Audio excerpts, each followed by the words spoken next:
বলিউডের জনপ্রিয় অভিনেত্রী দীপিকা পাদুকোন মাতৃত্বকালীন বিরতি কাটিয়ে আবার স্বমহিমায় ফিরছেন বড় পর্দায়।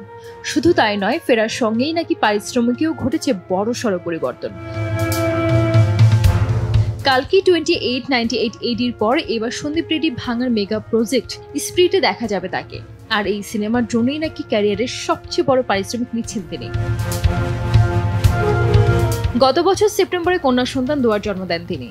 মা হওয়ার পর কিছুদিন বিরতিতে ছিলেন, তবে এবার একের পর এক বড় প্রকল্পে ফিরছেন অভিনেত্রী। শাহরুখ খানের বিপরীতে কিং সিনেমাতে মুখ্য ভূমিকায় থাকছেন তিনি। এদিকে ভারতীয় সংবাদ মাধ্যম থেকে জানা যায়, দক্ষিণী পরিচালক সন্দীপ রেড্ডি ভাঙার স্প্রিটের মাধ্যমে দীপিকা হয়তো মা হওয়ার পর প্রথমবার বড় পর্দায় ফিরছেন। এই সিনেমার জন্য তিনি পারিশ্রমিক নিচ্ছেন প্রায় 20 কোটি রুপি। যদি এই তথ্য সত্য হয়, তবে এটি হবে দীপিকার ক্যারিয়ারের সর্বোচ্চ পারিশ্রমিক। একই সঙ্গে এটি তাকে ভারতীয় চলচ্চিত্রের ইতিহাসে সর্বোচ্চ পারিশ্রমিক পাওয়া অভিনেত্রীদের শীর্ষে তুলে দেবে। এখন পর্যন্ত বলিউডের শীর্ষ নায়িকাদের পারিশ্রমিক 10 থেকে 15 কোটি রুপির মধ্যে সীমাবদ্ধ। আলিয়া ভাট, রশ্মিকা মান্দানা ও প্রিয়াঙ্কা চোপড়া রয়েছেন সর্বোচ্চ পারিশ্রমিক পাওয়া অভিনেত্রীদের তালিকায়।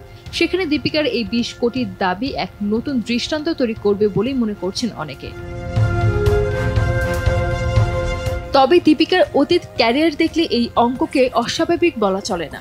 পদ্মাবতী, বাজিরাও মাস্তানি, পিকু, পাঠান, জওয়ান ও ইয়ে জওয়ানি হে দেওয়ানির মতো সুপারহিট সিনেমার নায়িকা তিনি। প্রতিটি সিনেমাতে দীপিকার অভিনয় ও পর্দা উপস্থিতি তাকে দর্শকের কাছে অনন্য উচ্চতায় পৌঁছে দিয়েছে।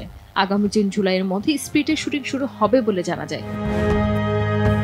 সানজিদ আক্তার, দেশ টিভি।